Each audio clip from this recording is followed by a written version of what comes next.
to the next the fight, which was a heavyweight fight. Okay, just give this kid a belt sponsorship and he'll lose.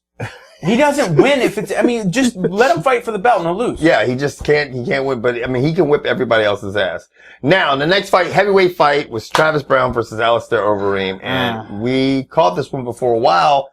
We were like, oh, Kevin and I got this shit really wrong. Kevin and I both said, let's wait till the weigh-ins. Mm-hmm. So, as a couple of you who've watched us before tweeted right after the weigh-in, said, what do you think? And you know what? After the weigh-ins, I picked Browne. If you don't believe me, go to Twitter. Yeah. I picked him. He's just, go look at the physique that Alistair Overeem brought to the ring when he fought Brock Lesnar. Now look at the physique he brought tonight. Yeah, he was 265 and ripped the fuck up. Now, tonight he was 255. 255. He's 10 pounds lighter and softer, considerably softer. And his cardio's still garbage. Yeah. But he's still a quality striker, and you can't take him lightly. Because I know a lot of you Overeem fans would think the fight should have been ended. But, I mean, Browne... He was protecting himself, though. I mean, he was sitting there protecting himself. He still moved. He got up, came back down. He had his arms like this. So he was protecting himself. Well, I'm just telling you, the Overeem fans are pissed. They're pissed because their boy got knocked the fuck out. He got hit with that big toe to the chin. Yeah, and he was leaving himself open. He kept throwing those front snap kicks, and he's like, Overeem's just sitting there walking right for it. That's the problem with Overeem. That's what happened when he fought Bigfoot. Lateral movement. He doesn't move. He gets almost this cockiness to him. Like, I'm just going to keep coming forward, which is fine. That's entertaining, but it's not entertaining when you get knocked the fuck out. At least if you're a fan of Alistair Overeem. And he plods forward, just like they said. He's heavy-footed. He's not light on his toes. He's not up ready to move left or right, like a striker should be. So what's next? I mean, I don't know. What's next for Alistair Overeem? I mean, now you gotta give him a can. Yeah. I mean, you gotta, to me, the next step is seriously off a pay-per-view.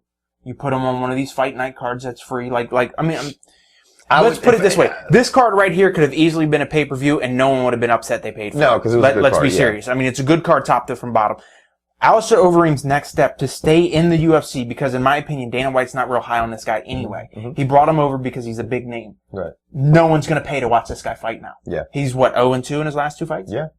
I mean, if you really think about it. They weren't impressive fights. Yeah. He got his ass. He's had how many fights in the UFC? He's had, who has he fought?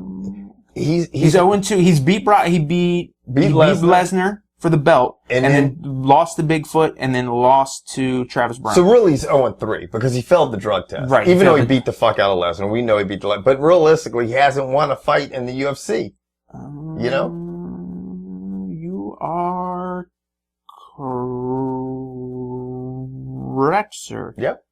So, I mean, at that point, you're like, okay, whatever. You know, if I was Alistair Overeem, I go right back to K1, win some chips. Because I'm going to tell you right. People love you in Europe. When he came over with that Strikeforce contract, if the UFC just picked it up, you know he's getting a nice chunk of change. Right. And we'll find out, because they always release the salaries. But, I mean, I don't know what's next for Overeem because I don't care. But I can tell you right now, Travis Browne cannot fuck with JDS, and he cannot fuck with Cain Velasquez. Yeah, he just moves too slow. Like, I mean, George, you made a good point. Like, George was like, yeah, he's just moving really slow. And you think about how good JDS and obviously Cain Velasquez. Their striking is... I said Daniel Cormier as well. They're just fast. They're fast as shit. They can get in the inside, and if they get in the inside of somebody that tall, they'll throw some nasty uppercuts and they'll work his body. It'll be interesting to see. He's tough. He could take an ass whooping, but it'd be interesting to see, because the first time we saw DC fight in the UFC, he did not show us any of his striking. Who? No, yeah. Daniel Cormier. He just came out and just rubbed titties for 15 minutes, which is, I mean, cool, you're capable of doing that, but why not use your hands? I mean, yeah. He won't. Who did he fight? I can't remember now. I'll look it up.